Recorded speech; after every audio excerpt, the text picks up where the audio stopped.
Welcome all to the online lecture series on applied electromagnetic theory. In this lecture, I'll be dealing the topics from the first module of AET as per the K2 syllabus and myself, Rinchu Mariam Raleigh. This lecture will be dealing on Coulomb's law and electric field intensity. The prerequisite needed is vector calculus. I suggest all my dear students to go through the basics of vector calculus in order to understand AET in a better way. So let's start.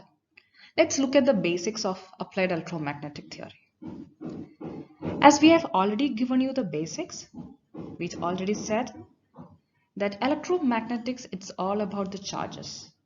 And the basics of electromagnetic, it is the study of charges, where the charge is at rest or in motion.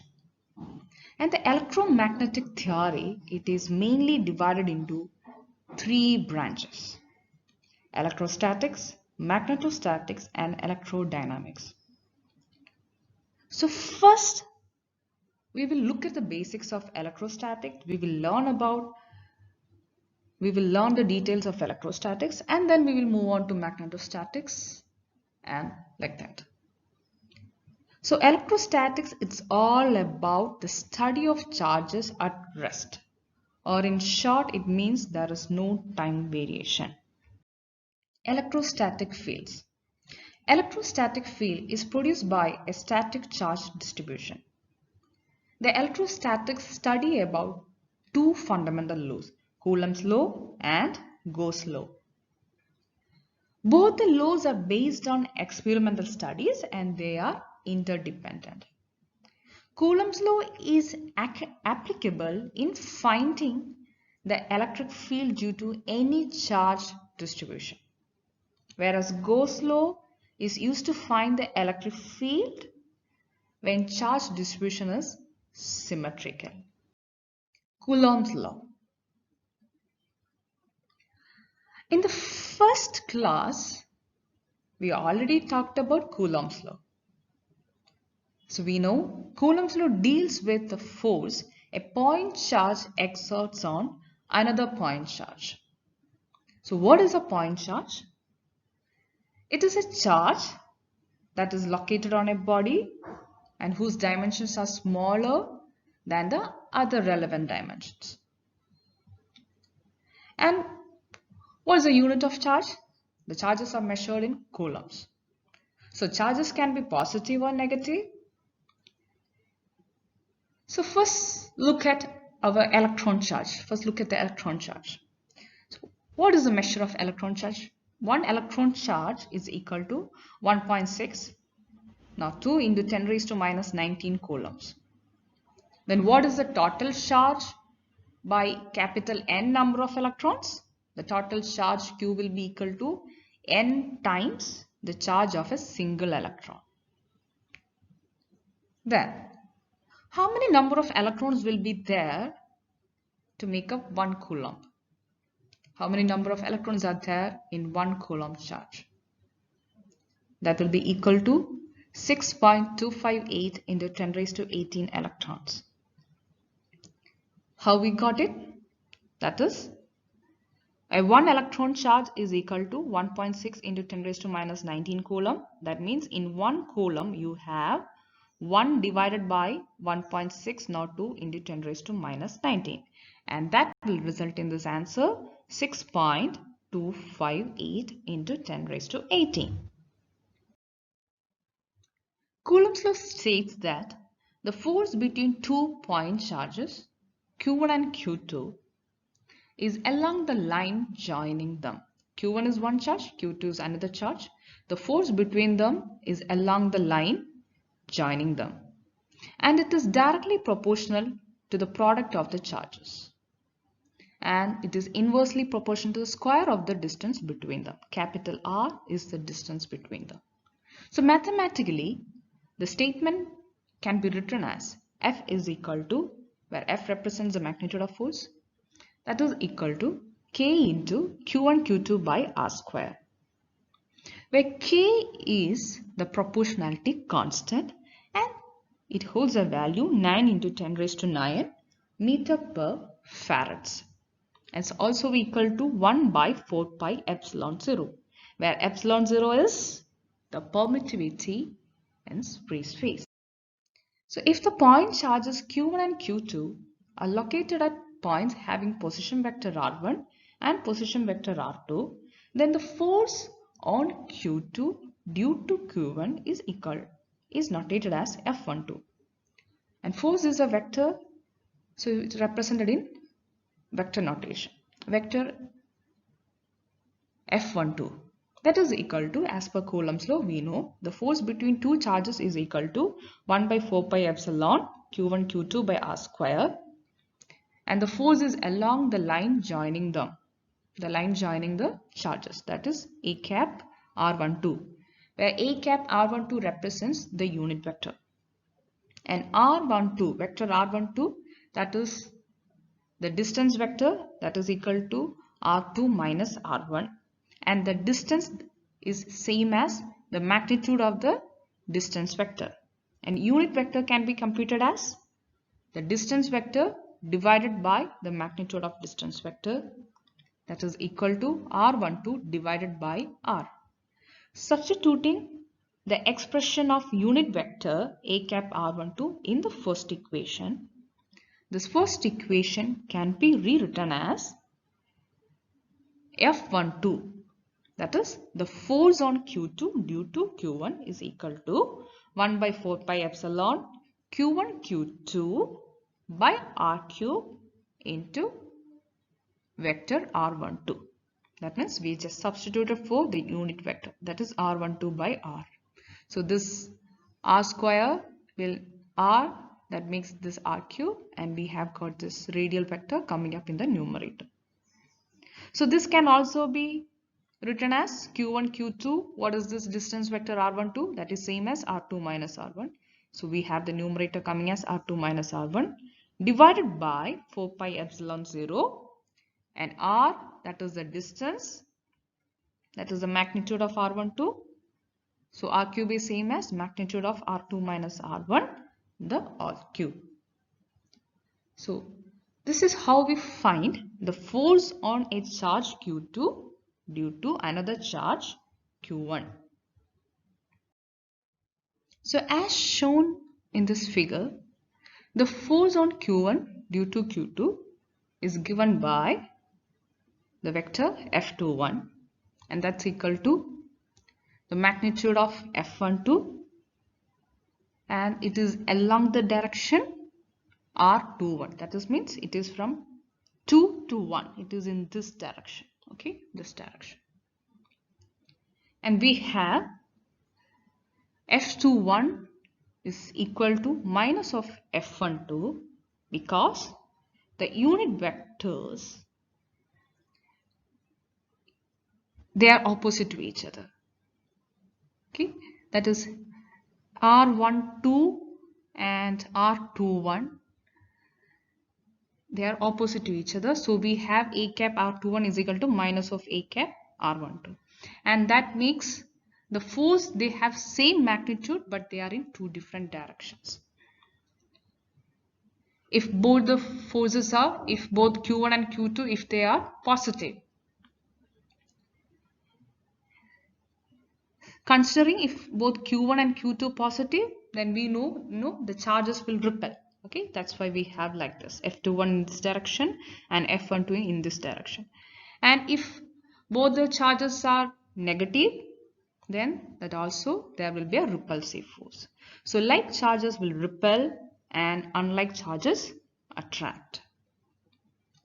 And the distance between the two charges, that is Q1 and Q2, that must be large compared to the linear dimensions of the body. Then only Coulomb's law will hold. And we also make an assumption that the charges Q1 and Q2, that must be static. That means the charges must be at rest. And considering the signs, if we have like charges, that means both the charges positive, then Q1 Q2 will be greater than 0. Both the charges negative, Q1 Q2 will be greater than 0.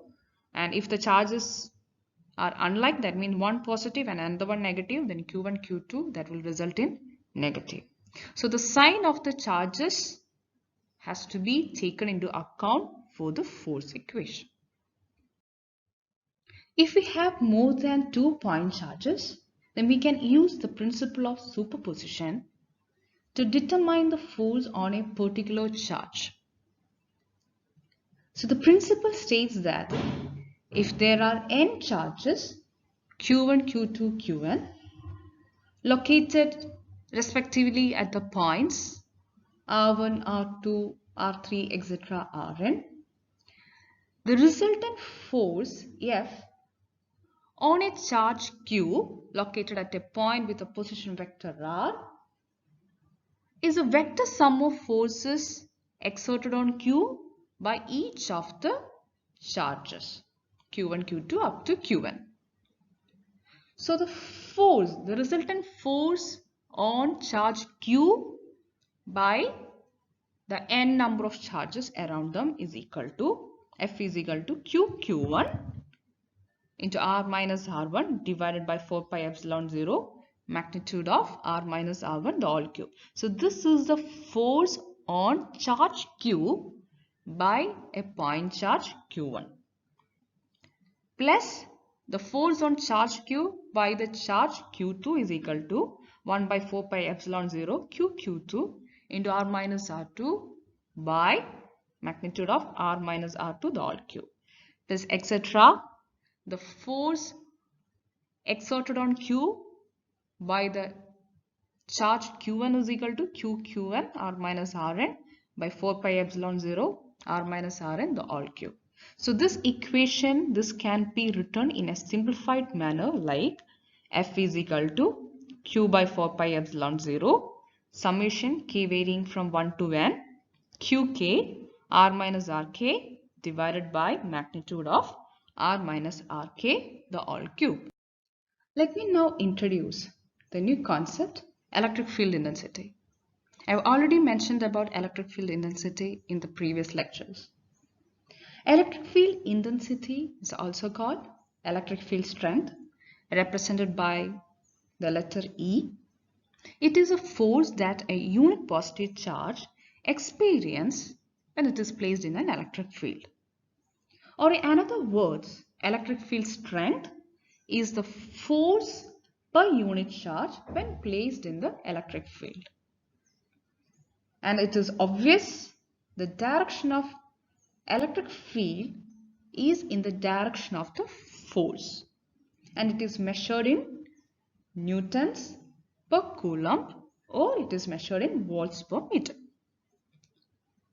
So the electric field intensity at a point R due to a point charge located at R dash is obtained as E is equal to 1 by 4 pi epsilon 0 q by r square along the direction R. So we know electric field is F by Q. So we know the expression of F, that is 1 by 4 pi epsilon 0 q1 q2 by r square. So dividing by q, that makes it is E is equal to 1 by 4 pi epsilon 0 q by r square. That is 1 by 4 pi epsilon 0 q into, let's substitute for our unit vector AR, that's going to be r minus r dash divided by r minus r dash the whole cube. So if the distance between the 2 points, mentioning that as r, we have E is equal to 1 by 4 pi epsilon 0 q by r square.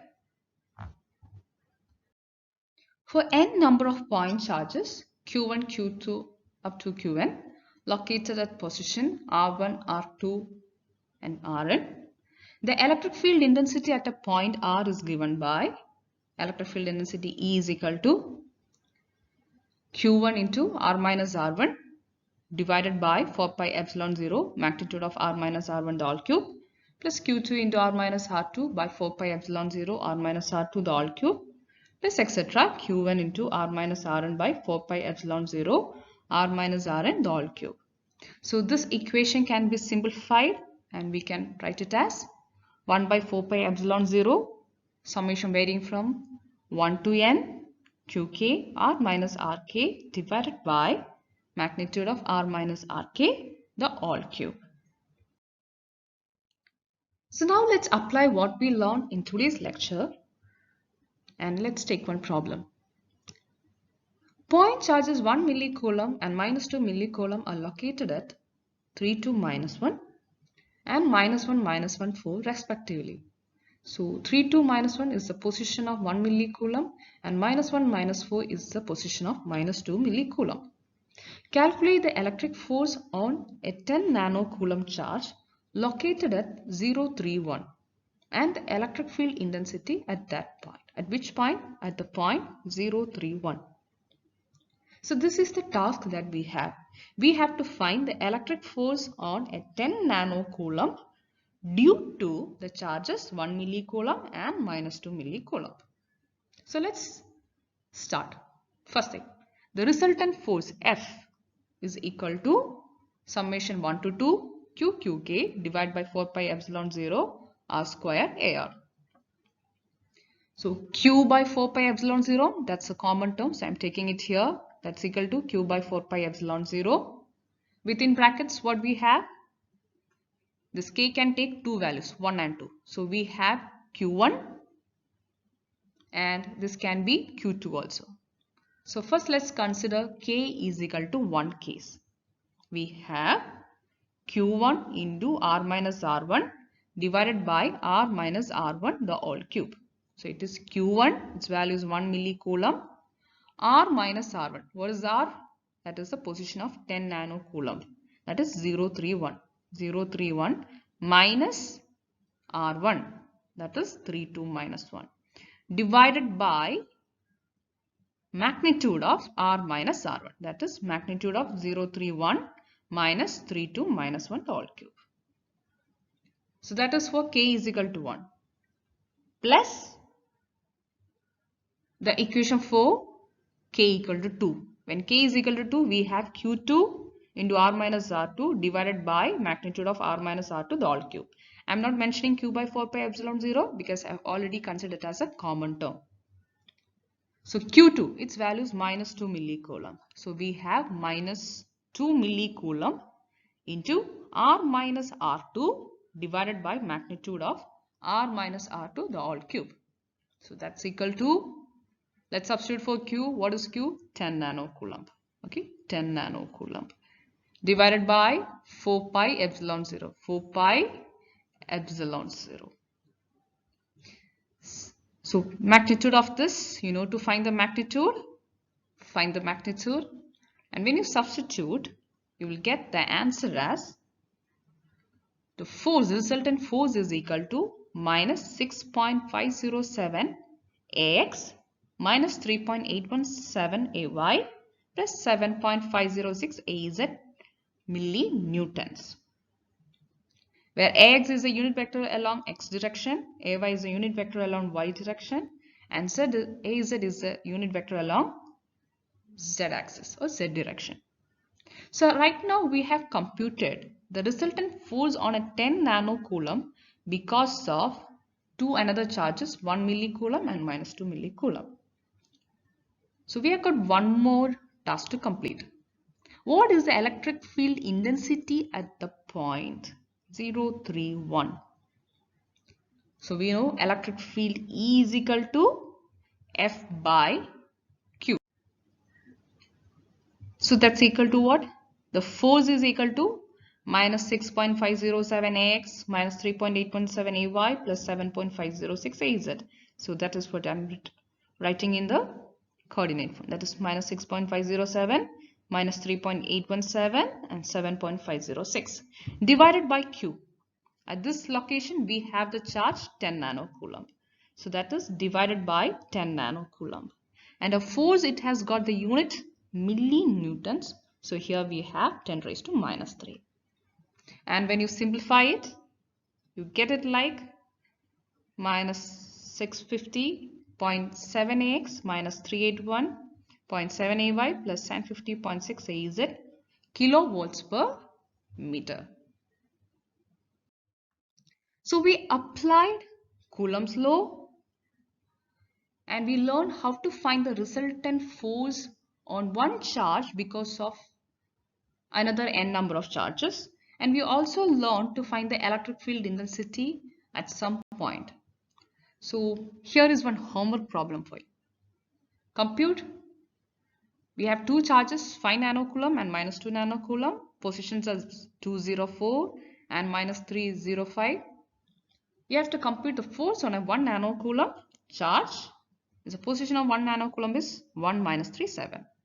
And next you have to find the electric field at the point 1 minus 37. So this is the reference textbook. You may go through this textbook to understand the concepts in a better way. Thank you.